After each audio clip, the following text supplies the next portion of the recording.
नमस्कार विद्यार्थी मित्रांनो, इझी टीचिंग एक्झाम कट्टा या यूट्यूब चॅनलवर तुमचे सहर्ष स्वागत. विद्यार्थी मैत्रिणींनो, आज आपण महिला व बाल विकास विभाग भरती अंतर्गत अंगणवाडी मुख्य सेविका व पर्यवेक्षिका या परीक्षेसाठी येणारे एकात्मिक बाल विकास सेवा योजना यावरील आधारित अत्यंत महत्त्वाचे प्रश्न पाहणार आहोत. तर हे प्रश्न पैकीच्या पैकी गुण मिळवून देणारे प्रश्न आहेत. तर हा व्हिडिओ स्किप न करता शेवटपर्यंत पहा. व्हिडिओ आवडल्यास व्हिडिओला लाईक करा, चॅनलला सबस्क्राईब करा आणि आपल्या मैत्रिणीला शेअर करा, म्हणजे या प्रश्नाचा या व्हिडिओचा त्यांनाही लाभ होईल. चला तर मग पाहूयात यावर आधारित महत्त्वाचे प्रश्न. प्रश्न पहिला, महाराष्ट्र शासनाने खालीलपैकी कोणती आरोग्य विमा योजना सुरू केली आहे? तर पर्याय नंबर 1 पहा, महात्मा ज्योतिराव फुले जन आरोग्य योजना. नंबर 2 इंदिरा गांधी जीवनदायी योजना. नंबर 3 प्रधानमंत्री गरीब कल्याण योजना. नंबर 4 यापैकी नाही. तर याचं उत्तर काय असेल?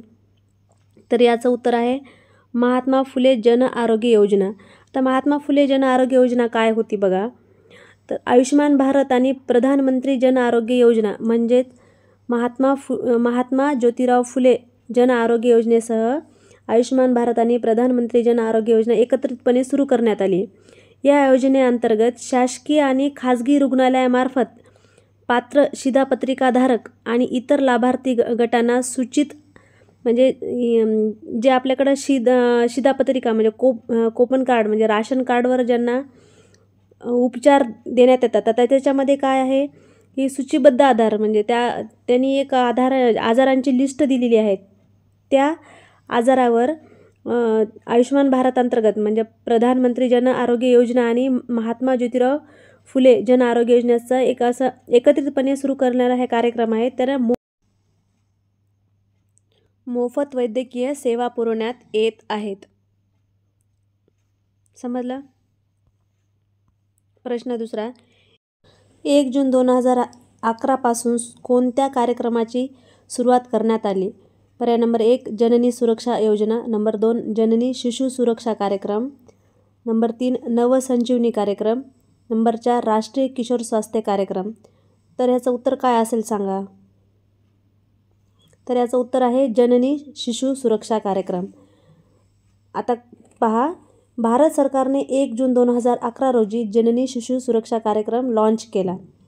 तर याचा फायदा काय होणार होता? गर्भवती महिलांना होणार होता म्हणजे झालेला आहे.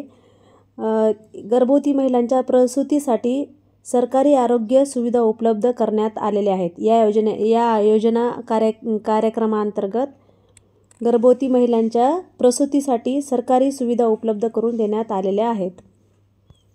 प्रश्न तिसरा, महाराष्ट्रातील ग्राम स्वच्छता अभियानाला कोणत्या संताचे नाव दिले आहे?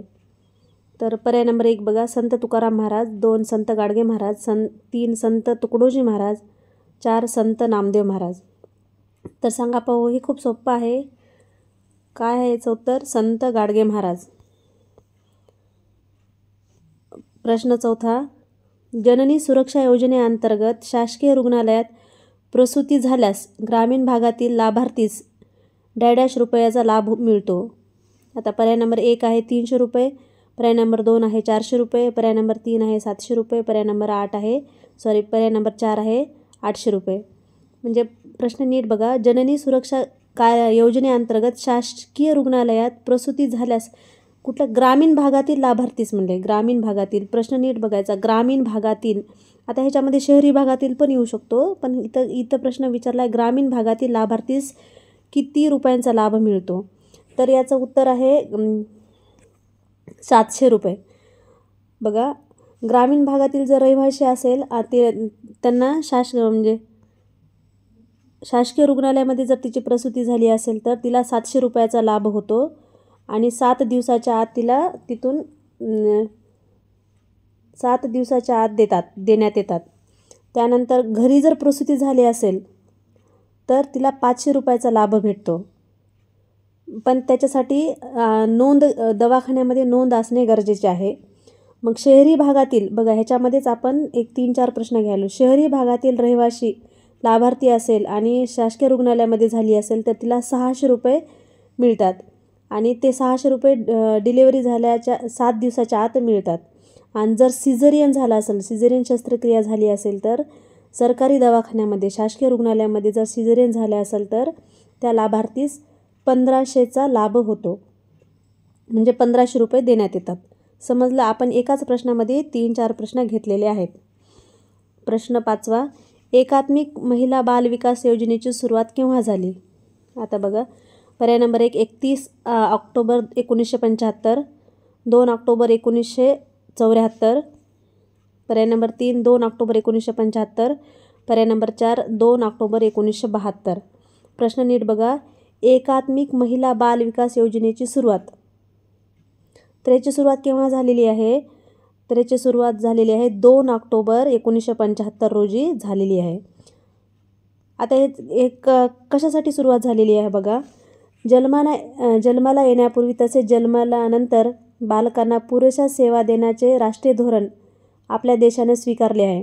या धोरणानुसारच 2 ऑक्टोबर 1975 साली प्रायोगिक तत्त्वावर एकात्मिक बाल विकास योजना सुरू करण्यात आली आहे.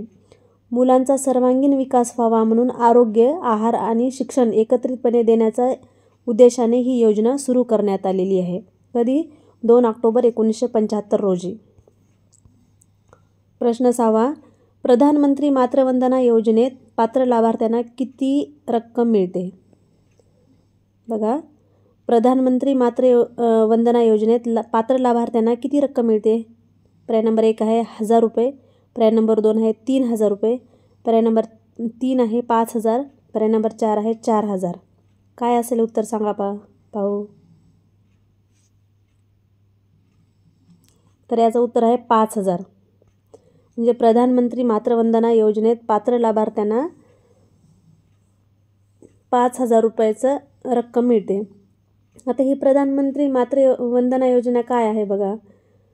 बाळ स्वस्थ राहावं म्हणून, म्हणजे बाळाला आईचं दूध मिळावं आणि गर्भवती महिलांना म्हणजे जी स्तनपान करणारी गर्भवती महिला आहे तिला 5000 रुपये नगदी रोख रक्कम या अंतर्गत मिळते. कोण? प्रधानमंत्री मातृवंदना योजनेअंतर्गत गर्भवती महिलेला, म्हणजे ती जन्मल्यानंतर जी बाळाला स्तनपान करणारी महिला आहे, माता आहे, तिला 5000 रुपये नगद राशी स्वरूपात मिळतात. प्रश्न 7वा, अमृत आहार योजना कोणाच्या नावाने सुरू आहे? तर पर्याय नंबर 1 बघा, doctor APJ Abdul Kalam, number 2 Atal Bihari Vajpayee, number 3 Pandit Deendayal Upadhyay, number 4 Mahatma Gandhi. तर काय असेल उत्तर सांगा. अमृत आहार योजना.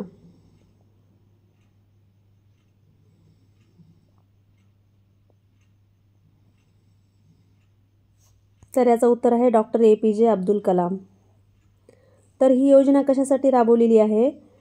आदिवासी क्षेत्रामध्ये, म्हणजे जे आदिवासी क्षेत्र आहेत त्या क्षेत्रामध्ये गर्भवती महिला आणि स्तनपान देणारी महिला, म्हणजे छोट्या बाळाला जन्म दिलेली महिलांच्या सकस आहार, त्यांना जेवण सकस मिळावं म्हणून ही योजना महाराष्ट्र सरकारने अंमलात आणलेली आहे. गर्भवती आणि स्तनपान करणाऱ्या महिलांसाठी म्हणजे शिजवलेलं अन्न, पौष्टिक अन्न त्यांना मिळावं म्हणून APJ अब्दुल कलामांनी ही योजनेला मंजुरी दिलेली आहे. म्हणून यांना कोणाच्या नावाने? तर APJ अब्दुल कलामांनी सुरू केलेली आहे, म्हणून त्यांना APJ अब्दुल कलाम अमृत आहार योजना असं नाव दिलेलं आहे. प्रश्न 8वा, प्रधानमंत्री जन आरोग्य योजनेअंतर्गत विमा देण्याची कमाल मर्यादा किती आहे?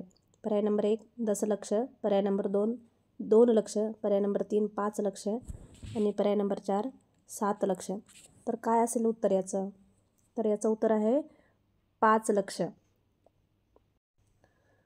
प्रधानमंत्री जन आरोग्य योजना म्हणजेच आयुष्यमान भारत योजना. त्याच्यासाठी आपल्याला कार्ड काढायला सांगितले होते. बऱ्याच जणांनी ते कार्ड काढलेले आहेत. त्याच्यामध्ये असं आहे की जे गरीब आहेत, आर्थिक वंचित घटकातले जे कुटुंब आहेत, त्यांच्यासाठी, त्यांच्या कुटुंबातल्या कोणत्याही व्यक्तीसाठी 5 लाख रुपयापर्यंतचे जे कव्हरेज आहेत, हॉस्पिटलायझेशन आणि मेडिकलचं कव्हरेज आहे, ते तुम्हाला फ्रीमध्ये दवाखाना होणार आहे. त्याची मर्यादा आहे. आणि ही भारतामध्ये आपण कुठेही राहत असलं तर भारतामधल्या कुठल्याही हॉस्पिटलमध्ये याचा लाभ घेता येतो. ही योजना आहे. त्याच्यासाठी आपल्याकडं राशन कार्ड असणं गरजेचं आहे, तरच आपल्याला याचा लाभ घेता येतो. तर 5 लाखापर्यंतची आपल्याला शासनाने म्हणजेच प्रधानमंत्री जन आरोग्य योजनेअंतर्गत विमा दिलेला आहे. प्रश्न 9. 2014 साली स्वच्छतेविषयक हा कार्यक्रम सुरू करण्यात आला. तर 2014 साली कोणता स्वच्छतेविषयक कार्यक्रम सुरू करण्यात आला असा प्रश्न आहे. तर पर्याय नंबर 1 आहे भारत निर्माण, 2 आहे स्वच्छ भारत मिशन, 3 आहे स्वजलधारा आणि 4 आहे यापैकी नाही. तर याचं उत्तर काय असेल? तर याचं उत्तर आहे स्वच्छ भारत मिशन. स्वच्छ भारत मिशन हा 2014 साली स्वच्छतेविषयी कार्यक्रम सुरू करण्यात आला. प्रश्न 10. तर ही योजना कशासाठी आहे? गरोदर महिलांसाठी आहे. गर्भवती महिलांसाठी ही योजना प्रधानमंत्री मातृवंदना योजना या नावाने आलेली आहे. कधी? 2017मध्ये. कोणत्या विभागाअंतर्गत? तर महिला व बाल विकास मंत्रालयाने 2017मध्ये ही योजना सुरू केलेली आहे. प्रश्न 10. प्रधानमंत्री मातृवंदना योजना कोणासाठी आहे? पर्याय नंबर 1 गरोदर महिला, पर्याय नंबर 2 परराज्य विवाह, पर्याय नंबर 3 वरील 1 व 2, पर्याय नंबर 4 यापैकी नाही. तर याचं उत्तर काय असेल पहा. तर याचं उत्तर आहे पर्याय नंबर 1 गरोदर महिलेसाठी प्रधानमंत्री मातृवंदना योजना सुरू केलेली आहे. आता ती योजना बघा कशी आहे. ही भारत सरकारद्वारे ऑफर केलेला मातृत्व लाभ कार्यक्रम आहे, ज्या अंतर्गत रोख रक्कम दिली जाते प्रोत्साहन म्हणून. गरोदर महिला व स्तनदा मातांना 5,000 रुपये दिले जातात. या योजनेअंतर्गत ज्या गरोदर माता आणि स्तनदा माता आहेत त्यांना 5,000 रुपये दिले जातात. किती? 5,000 रुपये दिले जातात. विशिष्ट माता आणि बाल आरोग्य परिस्थिती पूर्ण करण्यासाठी कुटुंबातील पहिल्या जिवंत मुलासाठी प्रोत्साहन दिले जाते. म्हणजे पहिलं जे मूल आहे त्याच्यासाठीच 5,000 रुपये हे दिले जातात. प्रधानमंत्री मातृवंदना योजनेअंतर्गत गरोदर महिलांना 5,000 रुपये दिले जातात. प्रश्न 11. आयुष्यमान भारत या योजनेमध्ये लाभार्थीला किती रुपयापर्यंत लाभ मिळतो?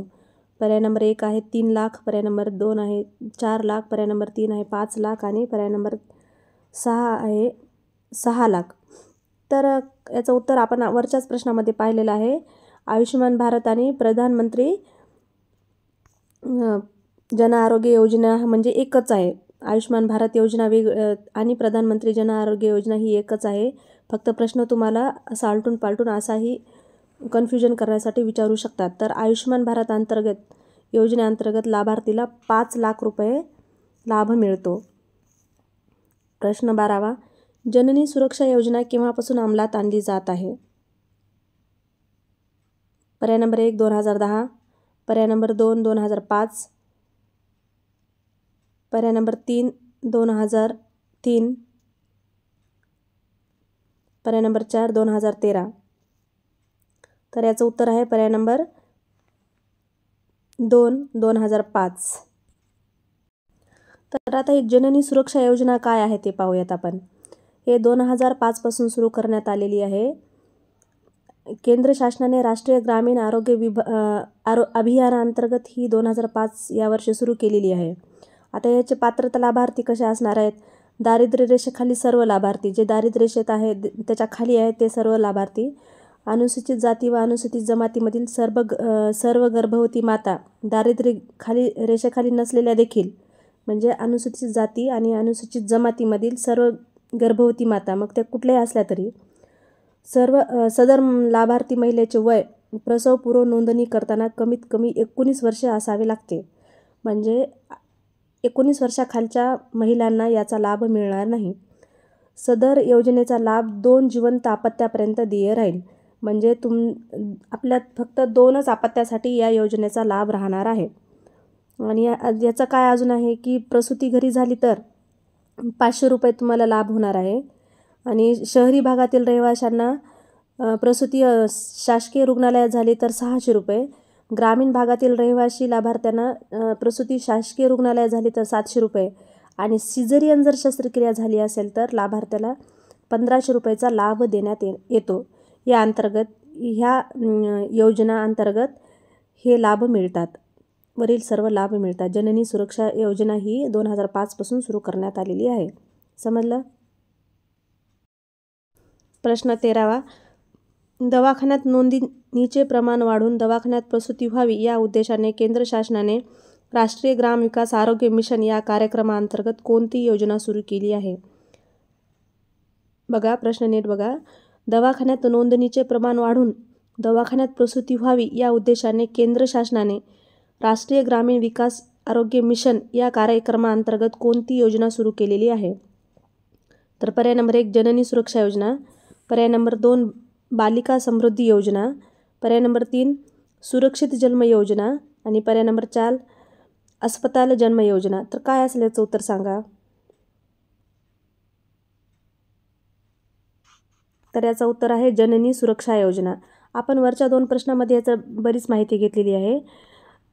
तर ज्या दारिद्र्य रेषेखालील महिला आहेत त्या घरी प्रसूती व्हायच्या, म्हणजे त्यांची घरी डिलिव्हरी व्हायची, तर त्या ग्रामीण विकासामध्ये आरोग्य मिशनमध्ये कार्यक्रमांतर्गत हॉस्पिटल म्हणजे दवाखान्यामध्ये प्रसूती व्हावी या उद्देशाने ही योजना सुरू केलेली आहे. कोणती? जननी सुरक्षा योजना.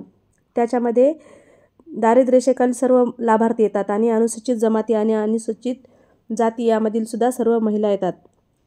मग त्यांच्यासाठी काय आहे की घरी जर प्रसूती झाली तर 500 रुपये, हॉस्पिटलमध्ये झाली, ग्रामीण भागातील जर महिला हॉस्पिटलमध्ये म्हणजे दवाखान्यामध्ये प्रसूती झाल्या तर 700 रुपये, शहरी भागातील 600 आणि सिझेरियन किंवा शस्त्रक्रिया केली तर 1500 रुपयाचा या योजनेअंतर्गत त्यांना लाभ देण्यात येतो. प्रश्न 14वा, मध्यान्ह भोजन आहार योजना केव्हापासून सुरू झाली? तर ही योजना आहे नोव्हेंबर 2001 पासून मध्यान्ह भोजन आहार योजना सुरू झाली. तेव्हापासूनच शाळेमध्ये खिचडी शिजवण्याचा उपक्रम सुरू झाला. त्या अगोदर काय म्हणजे कोरडे धान्य दिल्या जात होते घरी, पण मुलांना सकस आहार शाळेमध्ये मिळावा, मुलांची पटसंख्या शाळेमध्ये टिकून राहावी, मुले शाळेमध्ये जास्त प्रमाणात यावेत म्हणून 2001 पासून खिचडी म्हणजे जे पोषण आहार आहे तो शाळेमध्ये शिजवून दिला जातो. प्रश्न 15वा, राष्ट्रीय मध्यान्ह आहार योजना कधीपासून सुरू झाली? पर्याय नंबर 1 बघा 15 ऑगस्ट 1995, 2 20 ऑगस्ट 1994, 3 17 सप्टेंबर 1995, 4 15 ऑगस्ट 1994. राष्ट्रीय मध्यान्ह आहार योजना कधीपासून सुरू झाली असा प्रश्न आहे. तर काय असेल उत्तर सांगायचं? तर याचं उत्तर आहे 15 ऑगस्ट 1995 पासून राष्ट्रीय मध्यान्ह आहार योजना सुरू झालेली आहे. कधीपासून? 15 ऑगस्ट 1995 पासून. 15 ऑगस्ट 1995ला मध्यान्ह आहार योजना सुरू झाली. ही राष्ट्रीय मध्यान्ह आहार योजना म्हणजेच त्याला MDM असे सुद्धा म्हणतात. शाळेतील पटनोंदणी वाढवण्यासाठी, हजेरी वाढवण्यासाठी व विद्यार्थ्यांना पोषण स्तरावर वाढ करण्यासाठी ही योजना राबवण्यात आलेली आहे. सर्वप्रथम 1925 साली मद्रास महानगरपालिकेने शाळेमधील मागास मुलांसाठी मध्यान्ह आहार कार्यक्रम सुरू केला होता. त्यानंतर 1997-98ला ही योजना संपूर्ण भारत देशात लागू झालेली आहे. या अंतर्गत 1ली ते 5वीच्या विद्यार्थ्यांना मधल्या सुट्टीत पोषण आहार मिळत असत. आताच्या कंडिशनला 1ली ते 8वीपर्यंतच्या सर्व मुलांना पोषण आहार मधल्या सुट्टीमध्ये मिळतो. समजलं? प्रश्न 16वा, राज्य बालिका दिवस केव्हा साजरा केला जातो? पर्याय नंबर 1 3 जानेवारी, पर्याय नंबर 2 8 मार्च, पर्याय नंबर 3 24 जानेवारी, पर्याय नंबर 4 14 जानेवारी. तर याचं उत्तर काय आहे सांगा? तर याचं उत्तर आहे 3 जानेवारी. राज्य बालिका दिवस सावित्रीबाई फुलेंचा जे जन्मदिवस आहे तोच दिवस 3 जानेवारी हा राज्य बालिका दिवस म्हणून साजरा केला जातो. प्रश्न 17वा, राष्ट्रीय बालिका दिवस केव्हा साजरा केला जातो? पर्याय नंबर 1 3 जानेवारी, पर्याय नंबर 2 24 जानेवारी, पर्याय नंबर 3 8 मार्च, पर्याय नंबर 4 14 नोव्हेंबर. बघा, राज्य बालिका दिवस आणि राष्ट्रीय बालिका दिवस हे वेगवेगळे दिवस आहेत, ते तुम्हाला लक्षात ठेवायचे आहेत. तर याचं उत्तर आहे 24 जानेवारी. हे असे कन्फ्यूज करणारे प्रश्न असतात. आपल्याला राज्य आणि राष्ट्रीयमध्ये थोडंसं म्हणजे परीक्षेमध्ये थोडीशी गलत होऊ शकते, कन्फ्युजन होऊ शकते. तर प्रॉपर लक्ष ठेवून तुम्ही हे पाठ करा. प्रश्न 18वा. नवसंजीवनी योजना महाराष्ट्राच्या किती जिल्ह्यामध्ये करण्यात आली आहे? नवसंजीवनी योजना महाराष्ट्राच्या किती जिल्ह्यामध्ये कार्यान्वित करण्यात आली आहे? पर्याय नंबर 1 15, पर्याय नंबर 2 16, पर्याय नंबर 3 18, पर्याय नंबर 4 20. सांगा किती जिल्ह्यात? तर याचं उत्तर आहे 16 जिल्ह्यामध्ये ही योजना कार्यान्वित करण्यात आलेली आहे. आता ते 16 जिल्हे कोणते ते पाहूयात आपण.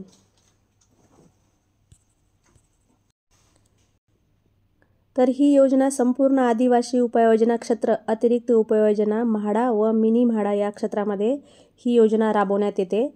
तर यामध्ये 16 जिल्हे कोणते बघा? नाशिक, नंदुरबार, धुळे, जळगाव, अहमदनगर, ठाणे, रायगड, पुणे, अमरावती, यवतमाळ, नांदेड, नागपूर, चंद्रपूर, गोंदिया, गडचिरोली आणि पालघर या 16 जिल्ह्यामध्येच ही योजना कार्यान्वित आहे. कोणती? नवसंजीवनी योजना.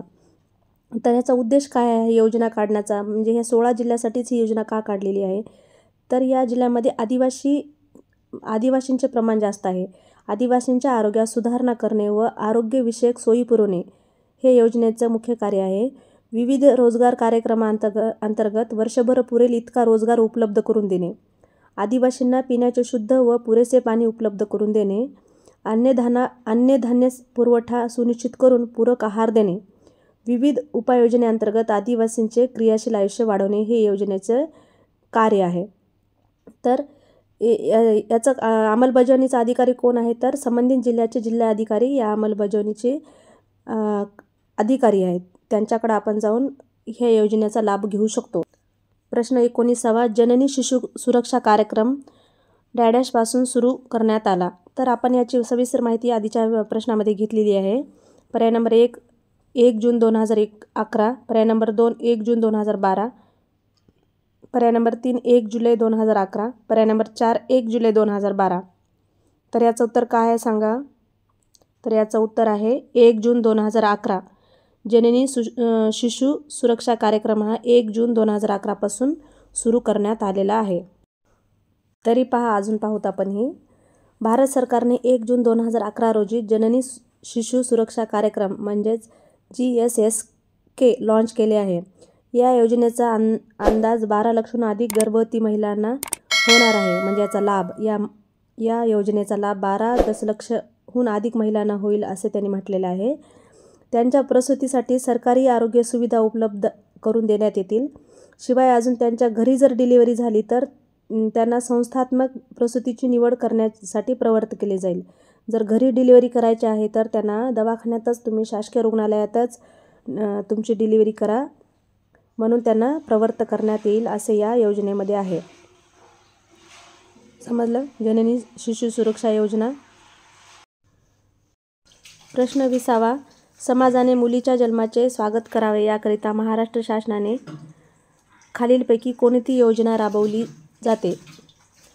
पर्याय नंबर 1 आहे जननी शिशु सुरक्षा योजना, नंबर 2 जननी सुरक्षा योजना, नंबर 3 सावित्रीबाई फुले कन्या कल्याण योजना, नंबर 4 माझी छकुली योजना. तर काय असेल याचं उत्तर? तर याचं उत्तर आहे सावित्रीबाई फुले कन्या कल्याण योजना ही योजना आहे. समाजाने मुलीच्या जन्माचे स्वागत करावे याकरता महाराष्ट्र शासनाच्या वतीने ही राबवलेली योजना आहे. योजना आता कशी आहे पाहूया आपण. फक्त 1 किंवा 2 मुलीवर कुटुंब नियोजन शस्त्रक्रिया करून घेणाऱ्या दारिद्र्य रेषेखालील जोडप्यासाठी सावित्रीबाई फुले कन्या कल्याण योजना राबवण्यात येते. ही योजना दिनांक 1 एप्रिल 2005 पासून योजना सुधारित स्वरूपात लागू करण्यात आलेली आहे. आता बघा, जोडप्यास 1 मुलगी असल्यास त्यांना 2000 रुपये रोख दिले जातात शस्त्रक्रिया करून घेणाऱ्या व्यक्तीला, आणि जोडप्यास 2 मुली असतील आणि जर शस्त्रक्रिया करून घेतली असेल तर 2000 रुपये रोख दिल्या जातो. आणि मुलींना देय लाभ, मुलींसाठी 8000 रुपयाची मुलींच्या नावाने राष्ट्रीय बचत प्रमाणपत्र स्वरूपात देण्यात येतात. आणि 2 मुली आहेत तर त्यांना 4000 रुपये प्रत्येक मुलीच्या नावाने, म्हणजे एका मुलीच्या नावाने 4, दुसऱ्या मुलीच्या नावाने 4 असे राष्ट्रीय बचत प्रमाणपत्र स्वरूपात भेट म्हणून देण्यात येतात. या योजनेअंतर्गत हा लाभ मिळतो. तर विद्यार्थी मित्रांनो, हा व्हिडिओ तुम्हाला कसा वाटला व्हिडिओ आवडल्यास व्हिडिओला लाईक करा, चॅनलला सबस्क्राईब करा व आपल्या मित्रमैत्रिणीला शेअर करा. व्हिडिओ शेवटपर्यंत पाहिल्याबद्दल धन्यवाद.